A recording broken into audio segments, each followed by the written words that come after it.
Coucou les victorieux, j'espère que vous allez bien. Alors dans la vidéo d'aujourd'hui, je voulais vraiment encourager toutes les victimes d'inceste. J'ai conscience que les derniers posts à ce sujet n'ont pas été évidents pour certains d'entre vous.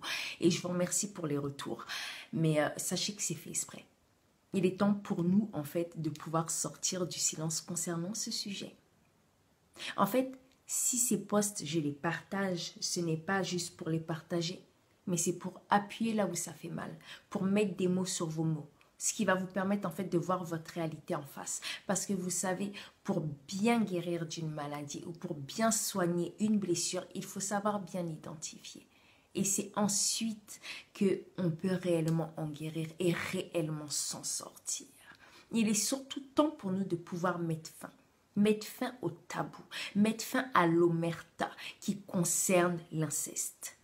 Il est temps pour nous de pouvoir mettre fin à ce poison, à cette épidémie qui se propage dans de nombreuses familles et qui détruit, qui hypothèque les vies des femmes et des hommes sur des générations entières. Assez, c'est assez. Assez, c'est assez. Jusqu'à quand?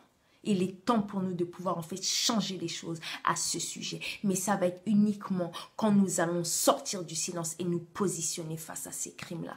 Oui, pour moi c'est un crime et c'est vraiment un des crimes les plus horribles dans le domaine du viol et des agressions sexuelles. Pourquoi? Parce que ce crime-là a été commis par une personne que l'on aime, par un être cher. C'est-à-dire que cette personne qui était censée nous aimer, nous protéger et nous chérir, et celle qui nous agresse, celle qui nous vole notre dignité, celle qui nous prend notre honneur. Et cela se fait aux yeux de beaucoup, dans le silence le plus total. Mais aujourd'hui, je tiens vraiment en fait à vous faire en fait un cas de conscience. Un cas de conscience. Je vais mettre chacun d'entre nous face à ses responsabilités, face à ça. Est-ce que nous souhaitons que les autres puissent souffrir comme nous avons souffert dans ce domaine-là? Il est temps que ça cesse. Il est temps que ça cesse réellement. Et beaucoup en sont malheureusement témoins. Témoins du grand-parent, témoins du beau-père, de la belle-mère, de l'oncle, du cousin, de la cousine, de la tante, du meilleur ami, qui abuse d'un enfant, qui a des propos déplacés, qui a des gestes déplacés. C'est vrai que sur le plan judiciaire, l'inceste se résume aux parents, aux frères et sœurs. Mais, concrètement parlant, que ça soit le cousin, la cousine, la tante, le meilleur ami ou le grand-parent, les conséquences familiales sont les mêmes. Donc en fait, dans le contexte de la vidéo, on va l'élargir à la famille entière. Parce que quand une famille, elle est touchée par l'inceste et qu'elle est ébranlée par l'inceste, tout s'effondre. Ne pas en parler, c'est cultiver cela. Ne pas en parler, c'est permettre cela. Ne pas en parler, finalement, c'est de le tolérer et de l'accepter. Alors que les victimes en souffrent, alors que des foyers sont ébranlés, alors que des amitiés sont complètement détruites. Et pendant ce temps-là, on accuse les victimes. Pendant ce temps-là, on accuse les familles, alors qu'on n'a même pas le courage de pouvoir en fait arrêter l'agresseur. Changeons cela. Changeons cela. Faisons face à nos cultures qui empoisonnent la vie de beaucoup de victimes. Cessons ces peurs familiales, ces silences familiaux à cause de l'honneur de la famille. Non, on ne doit pas dire. À cause de l'image que l'on va rejeter, on reste dans le silence. Et nous-mêmes, on tue nos propres enfants? Non, on ne peut plus. Assez, c'est réellement assez. Bon, je ne suis pas là pour faire la révolution ou la guerre. Bon, même si c'en est une quand même dans ce domaine-là. Mais je voulais vraiment encourager aussi les familles. Aussi les familles. Parce que les familles en souffrent beaucoup.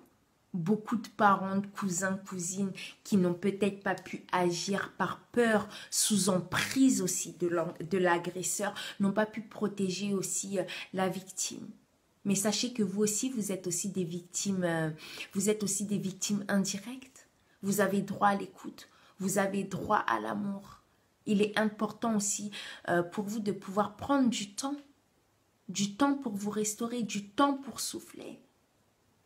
Vraiment, ne cultivez pas cela. Même si l'inceste vous fait perdre tout ce que vous avez bâti, vaut mieux que tout s'écroule pour rebâtir sur quelque chose qui est sain. Il est possible de s'en sortir, je vous assure. J'en suis une preuve vivante. Ma famille, mon cercle familial en est la preuve. Oui, parce que c'est ce que j'ai vécu.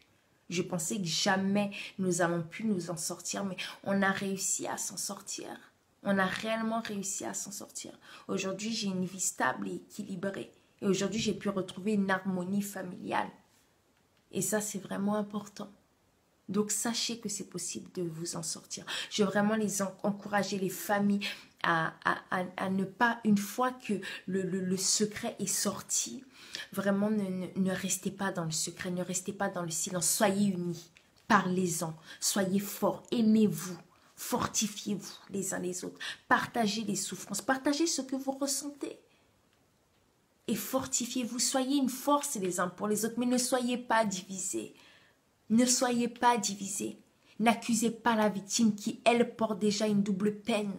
Vous imaginez sortir un tel secret. Déjà pour elle-même, c'est déjà difficile par rapport à ses propres conséquences. Mais par rapport aux conséquences maintenant familiales. C'est la double peine pour elle, comme je le partageais dans un de mes posts. Mais le plus important est de pouvoir sortir et de pouvoir sauver la victime. C'est ça qui est le plus important. C'est vraiment ça. Je vous invite vraiment à ne pas être dans la haine, à ne pas être dans la division, à ne pas accuser, pointer les victimes, comme pointer aussi les familles. Beaucoup de femmes sont maltraitées, beaucoup de femmes, beaucoup de personnes sont même dépendantes financièrement même de leur agresseur. Mais si elles sont isolées, pour elles, elles vont se dire qu'elles ne peuvent pas s'en sortir alors qu'on est quand même en France, dans un pays de liberté. Il y a des aides. Ne laissez plus personne détruire la vie de vos enfants, de vos petits-enfants ou de votre entourage. Assez, c'est assez. Prenons nos responsabilités. Je vous encourage vraiment à pouvoir encore méditer sur les posts, sur les partages que je vous fais. Ils sortent vraiment de mon cœur. Ils parlent vraiment aussi de ma vie. Et comme je vous le disais, s'en sortir, c'est réellement possible. Donc, ma chère victime d'inceste, sache que ce n'est pas de ta faute. Tu ne dois pas culpabiliser par rapport à ce qui t'est arrivé parce que tu n'as rien demandé. Tu ne dois pas porter non plus le poids du silence familial, non. Tu dois penser à ta souffrance, tu dois penser à ta liberté parce que ta vie en vaut la peine. Tu ne dois pas hypothéquer ta vie pour le bonheur et l'harmonie familiale. Non, non, non, non, non, non, non, non, non. Il faut sortir de là. Parce que ta souffrance, c'est elle qui va te sauver, toi. Mais toi-même, qui va te sauver, ma chère victorieuse? Qui va te sauver, mon cher victorieux? Tu n'as même pas déjà les épaules pour pouvoir te porter toi-même, que tu veux porter le poids familial. Non, ça, c'est pas possible. Je t'encourage vraiment à la restauration. Je t'encourage vraiment à sortir du silence. Même si tu ne veux pas passer par le plan judiciaire ou quoi que ce soit, de toute façon, ce n'est pas ça qui guérit. Oui, ça aide à la guérison. Mais ce n'est pas la chose principale. La chose principale, c'est déjà ta guérison. C'est déjà que toi, tu puisses exprimer ta souffrance. C'est déjà le fait que tu puisses sortir vraiment de ton silence. C'est vraiment important. Donc voilà, je pense vous avoir assez dit, assez de choses pour aujourd'hui. Alors, je reviendrai prochainement avec une vidéo plus longue où je vous partagerai dans certains détails mes étapes, ce que j'ai pu vivre au niveau de l'inceste, c'est-à-dire les dommages personnels, les dégâts familiaux, mais aussi surtout comment nous avons pu nous reconstruire, comment j'ai pu me reconstruire et comment nous avons pu retrouver en fait une harmonie familiale. Donc voilà, et cette vidéo sortira uniquement après les prochains posts concernant ce sujet-là. Donc voilà tout, c'était Mrs. K pour vous booster, pour vous secouer, pour vous challenger et je vous dis à très bientôt.